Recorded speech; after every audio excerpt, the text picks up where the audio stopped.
नमस्कार, आप देख रहे हैं जनता टीवी। मैं हूं आपके साथ पूजा मोहन पांडे। भारत रुकेगा नहीं। जी हां, कोरोना महामारी का महासंकट हो या लॉकडाउन से लड़खड़ाती अर्थव्यवस्था, हर हाल में यह देश ऊंचाइयों को छूकर रहेगा, क्योंकि भारत सरकार की ओर से तमाम जरूरी कदम उठाए जा रहे हैं जिससे देश की गिरती जीडीपी पर लगाम लगाई जा सके। आज हम इन्हीं तमाम मुद्दों पर बात करेंगे हमारे खास कार्यक्रम भारत रुकेगा नहीं में।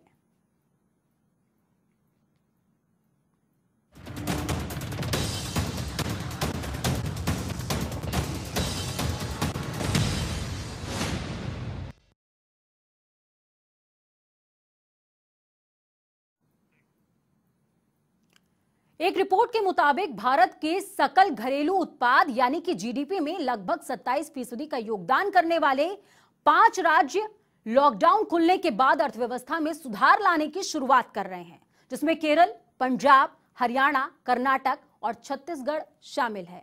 यानी कि आरंभ प्रचंड है। देखिए रिपोर्ट।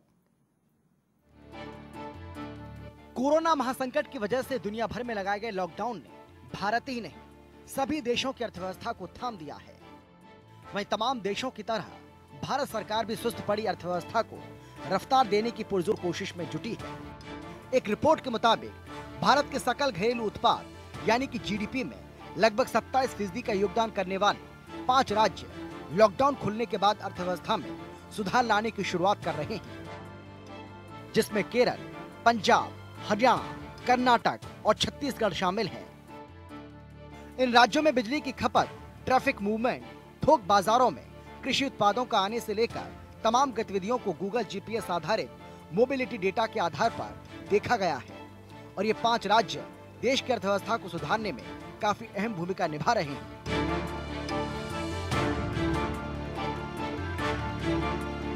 बात करें महाराष्ट्र, तमिलनाडु, दिल्ली, गुजरात और राजस्थान की, तो इन राज्यों पर कोरोना की बुरी मार पड़ी है। यहाँ कोरोना के नए मामले और मौतों का आंकड़ा लगातार बढ़ता जा रहा है।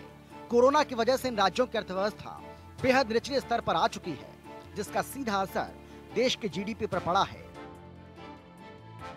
वहीं महाराष्ट्र और गुजरात तो कोविड-19 महामारी को रोकने में काफी पीछे चल रहे हैं और इसलिए इन दोनों राज्यों में संक्रमण के बढ़ते मामलों के चलते सीमित छूट दी गई है, जिससे वहां अभी औद्योगिक गतिविधि उतनी तेज नहीं हो पाई है। वहीं कर्नाटक, केरल, पंजाब, हरियाणा और छत्तीसगढ़ उन राज्यों में से है जिनमें बिजली की मांग बढ़ी है, साथ ही कृषि कार्यों में भी बढ़ावा देखा गया, जो भारतीय आर्थिक गतिविधियों के लिए अच्छी खबर है। आपको बता दें कि अनलॉक के तहत धीरे धीरे मॉल्स, शॉपिंग सेंटर, होटल और रेस्टोरेंट को खोलने की अनुमति दी जाएगी। हालांकि सोशल डिस्टेंसिंग का पालन करना होगा, लेकिन इससे देश की अर्थव्यवस्था में सुधार होने के आसार नजर आने लगे हैं। ब्यूरो रिपोर्ट, जनता टीवी।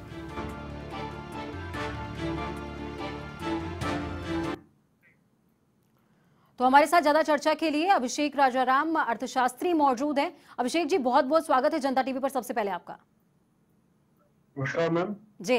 तमाम मुद्दों पर चर्चा करेंगे अभिषेक जी आपसे, लेकिन इस समय मौजूदा ओपनिंग की अगर हम बात करें तो शुरुआत की बात करते हैं। जीडीपी में 5 राज्य ऐसे हैं जो कि 27% योगदान देते हैं।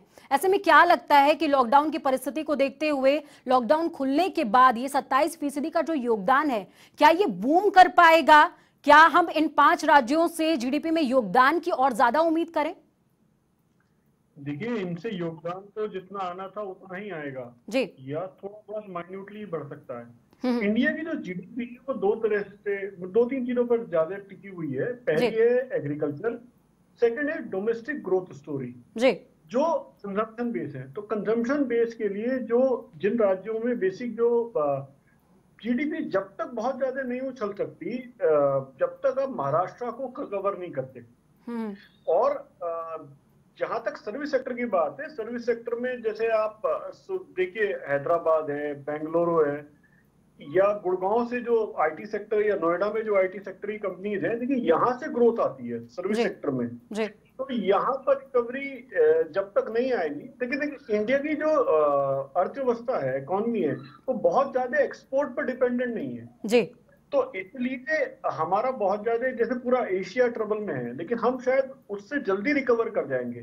हम उतनी प्रॉब्लम में नहीं रहेंगे। जैसे यूएस है, वो लॉन्ग टर्म के लिए इम्पैक्टेड होगा, लेकिन इंडिया बहुत ज्यादा लॉन्ग टर्म के लिए इम्पैक्टेड नहीं होगा, क्योंकि हम खुद की कंजम्पशन पर इकोनॉमी खड़ी कर रखी है हमने। जैसे चाइना है, चाइना का ज्यादा काम एक्सपोर्ट का है, लेकिन इंडिया उतना एक्सपोर्ट नहीं करता। तो हम मे बी शॉर्ट टर्म में पेन जरूर हमें दिख रहा है, लेकिन लॉन्ग टर्म की जो ग्रोथ स्टोरी इंडिया की बहुत बढ़िया है। जी अभिषेक जी, यानी कि ये कहा जाए कि अगर सरकार की तरफ से, प्रदेश सरकार की तरफ से और केंद्र सरकार की तरफ से नीतियां बेहतर अपनाई जाती हैं तो कहीं ना कहीं सुधार देखने को मिल सकता है। कि सबसे पहला काम जो होना है, इकोनॉमी बाद में आएगी, पहले लोगों की जान बचेगी। बिल्कुल। पहले जब तक लोगों की जान नहीं बच रही, कोरोना का कोई समाधान नहीं मिल रहा परमानेंट, या तो न्यूजीलैंड की तरह हम खत्म कर दें, नहीं तो इसके साथ ही हम सोशल डिस्टेंसिंग के साथ ही काम करना शुरू कर दें, और उसके साथ साथ इकोनॉमी धीरे धीरे रिवाइव करेगी। अब मान लीजिए आपको एक मोबाइल फोन खरीदना था, मान लीजिए आपको मोबाइल फोन खरीदना था कि मई जून में मैं मोबाइल फोन खरीदूंगी, तो आपने नहीं खरीदा होगा। आपको कार खरीदनी थी या मकान खरीदना था, आपने उसको डेफर कर दिया होगा। पिछले 2-3 महीने में हमने जो इंडिया में खर्चा किया है वो सिर्फ एसेंशियल गुड्स पर करा है, बिल्कुल फूड आइटम्स पर करा है। तो जब धीरे धीरे लोगों के पास पैसा आएगा, इकोनॉमी खुलेगी, तो उन चीजों में खर्चा बढ़ेगा। तो ये वी शेप की रिकवरी नहीं होगी, it could be a U shape recovery और अ नाइक लोगो टाइप रिकवरी। तो इसमें टाइम लगेगा, बहुत जल्दी रिकवरी नहीं आएगी, लेकिन इंडिया में सबसे पहले रिकवरी आएगी, क्योंकि इंडिया की जो इकोनॉमी है वो दूसरी तरह से काम करती है बाहर की। लेकिन असर इसलिए भी इंडिया में ज्यादा दिखेगा कि जैसे कुछ लोगों की तनख्वाहें कम हो गई, कुछ लोगों की नौकरी चली गई, तो वो उनकी तनख्वाहें बच भी गई या कम हो गई थोड़ी बहुत भी, तो वो आगे खर्चा करने में टाइम लगाएंगे। तो लग्जरी गुड्स में हो सकता है रिकवरी लेट आए, लेकिन वैसे इकोनॉमी में रिकवरी आ जाएगी। जी अभिषेक जी, परचेजिंग पावर का आप जिक्र कर रहे हैं, परचेजिंग पावर पर बात करेंगे, पहले पैकेज ले लेते हैं। अंतर्राष्ट्रीय रेटिंग की अगर हम बात करें, दर्शकों को हम बता दें, अंतर्राष्ट्रीय रेटिंग एजेंसी फिच और स्टैंडर्ड एंड पुअर्स के बाद अब मूडीज एजेंसी ने भी भारत की क्रेडिट रेटिंग गिरा दी है, जिससे भारत को अंतर्राष्ट्रीय बाजार से कर्जा मिलना मुश्किल हो जाएगा। इतना ही नहीं, इससे पहले से लिए गए कर्ज को वापस करने का दबाव भी भारत पर अब बढ़ने वाला है।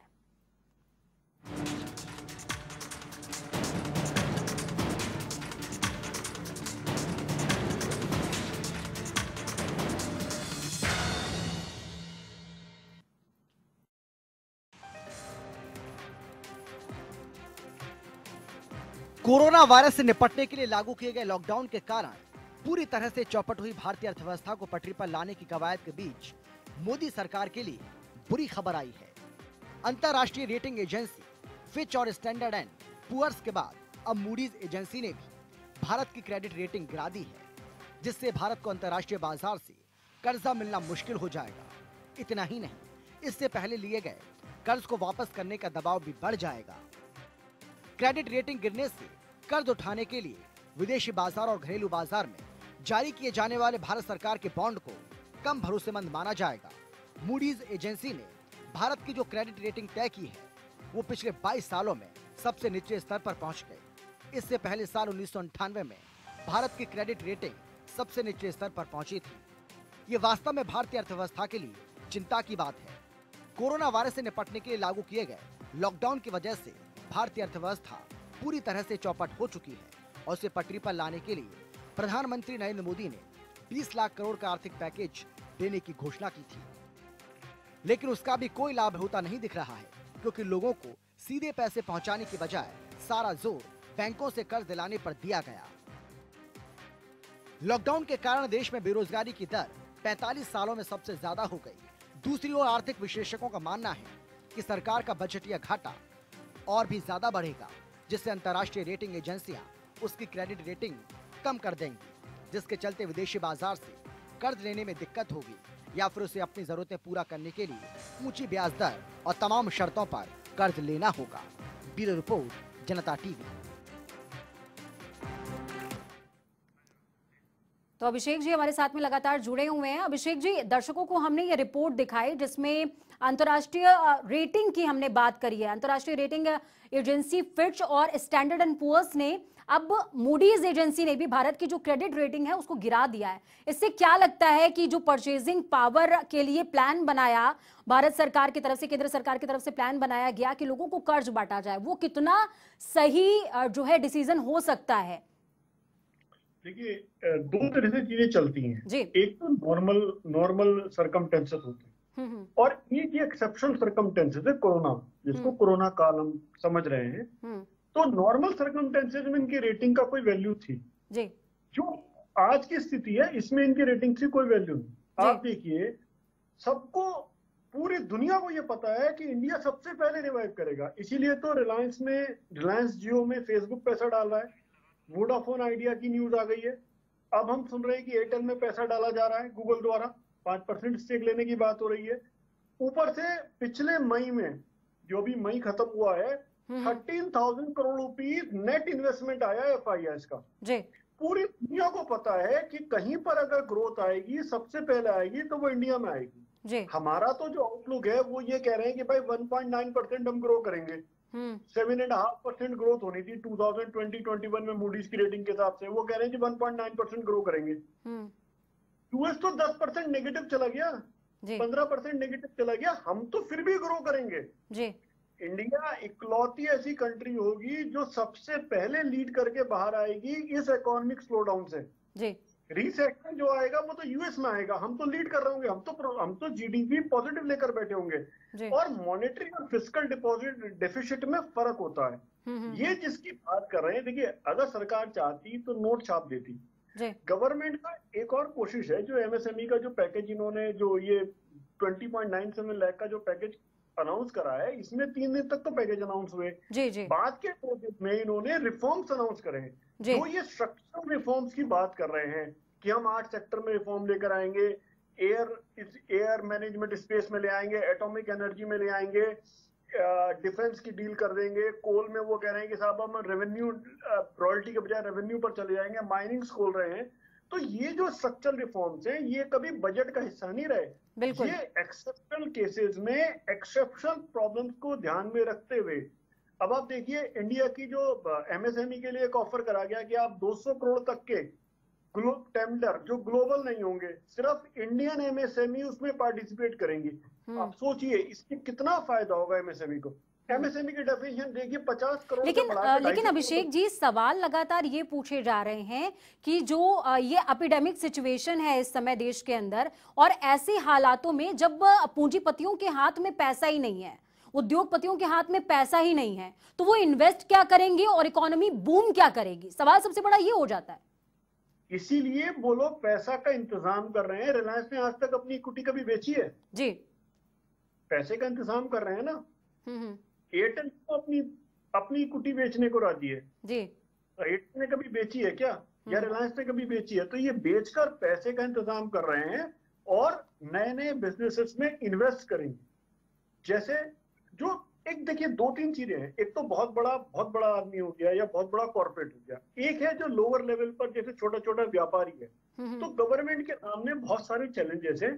इसमें किसी भी दुनिया की किसी भी गवर्नमेंट को, किसी भी अर्थशास्त्री को यह नहीं पता कि इससे निकलने का असली समाधान क्या है। बिल्कुल बिल्कुल, असली समाधान क्या है, इस बात का आप जिक्र कर रहे हैं अभिषेक जी।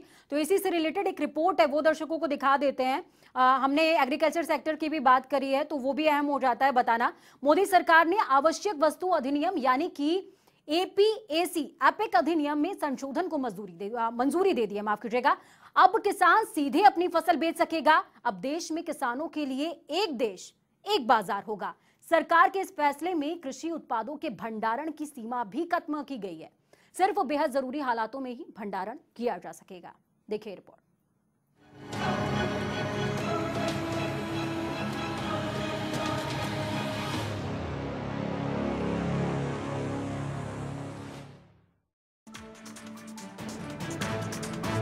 लॉकडाउन के बाद अब देश में अनलॉक का दौर जारी है।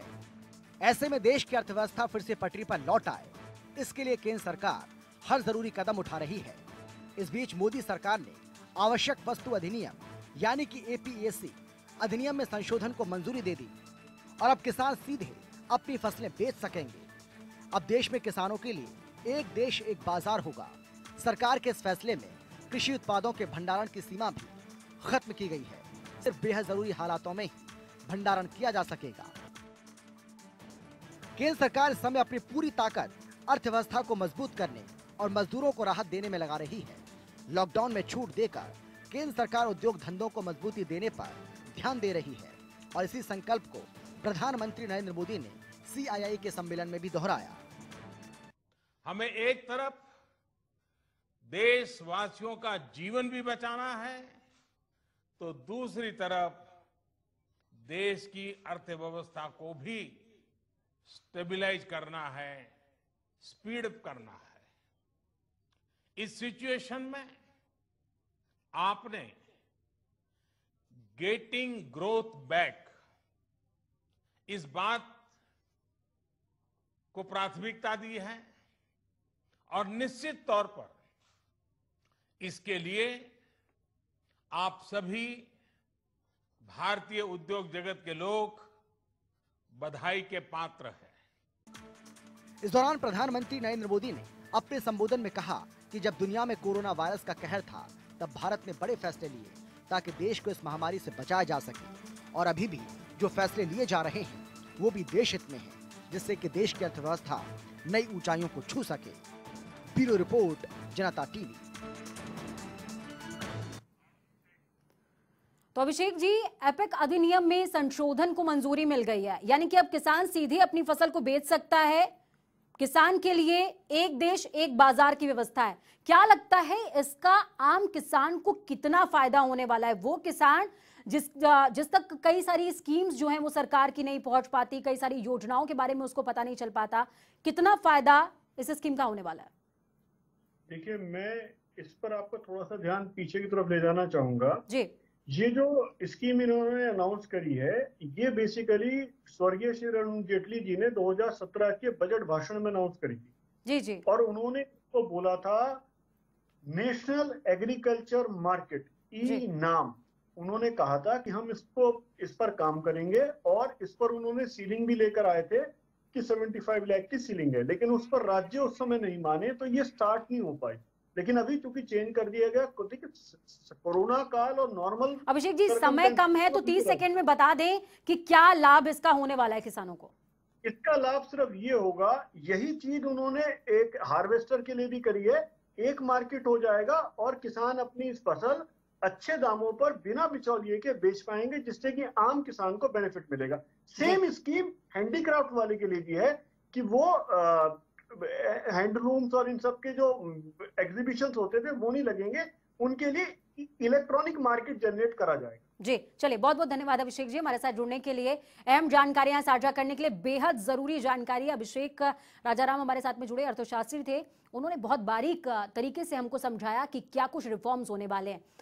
आगे बढ़ते हैं। कोरोना महासंकट के बाद दुनिया बदलने लगेगी, ये कहना गलत नहीं होगा, क्योंकि भविष्य में इस तरह की महामारी से निपटने के लिए सभी देश रणनीति तैयार करने पर ध्यान देंगे और तमाम उपकरणों और उत्पादों को तैयार करना ही होगा, जिससे नए रोजगार की गुंजाइश भी बढ़ने वाली है और बेरोजगारी की दर में कमी आएगी और विकास को रफ्तार मिलेगी।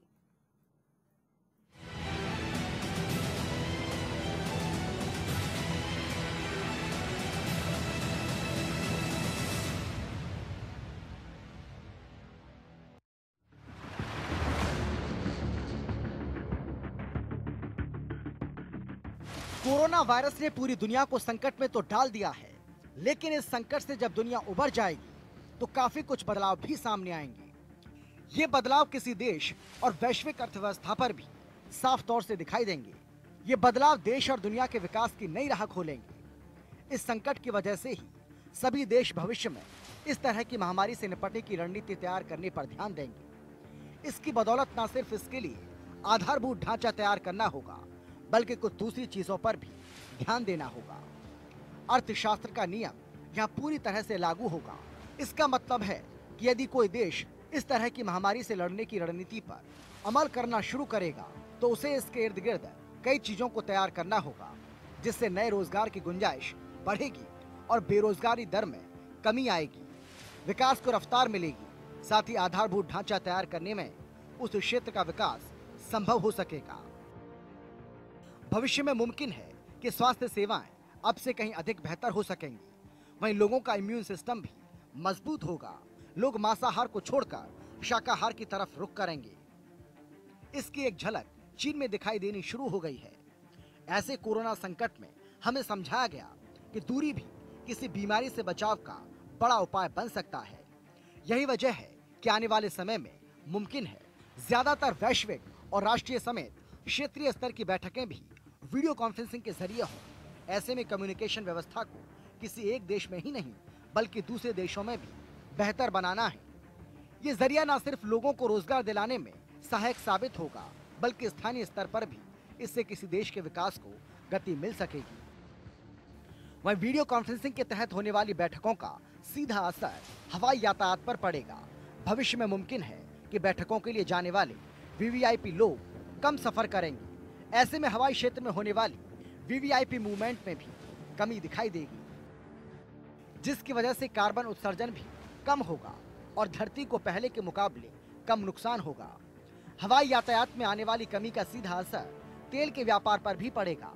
भविष्य में तेल की कीमतों के कम होने के पूरे आसार होंगे। इसकी एक वजह यह भी है कि भविष्य में हम दूसरे विकल्पों से चलने वाली गाड़ियां समेत सोलर प्लेन को भी उड़ते हुए देख सकेंगे। यही वजह है कि भविष्य में तेल पर दुनिया की अर्थव्यवस्था टिकी नहीं रहेगी। इसका एक विपरीत असर उन देशों पर जरूर पड़ेगा जो समय रहते दूसरे विकल्प नहीं खोज लेते। उदाहरण के तौर पर मिडिल ईस्ट के कई देशों की अर्थव्यवस्था तेल पर टिकी है। यदि इन्होंने समय रहते अपनी अर्थव्यवस्था को मजबूती देने के लिए दूसरे विकल्पों पर विचार नहीं किया तो वर्तमान में अमीर कहलाने वाले देश गरीब हो जाएंगे। ब्यूरो रिपोर्ट, जनता टीवी।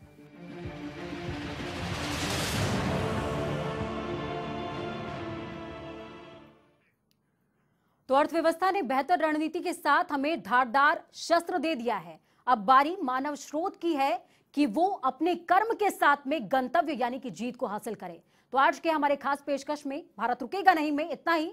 तमाम अहम खबरों से जुड़े रहने के लिए देखना ना भूलिए रोजाना 7 बजे हमारी खास प्रस्तुति सिर्फ जनता टीवी पर।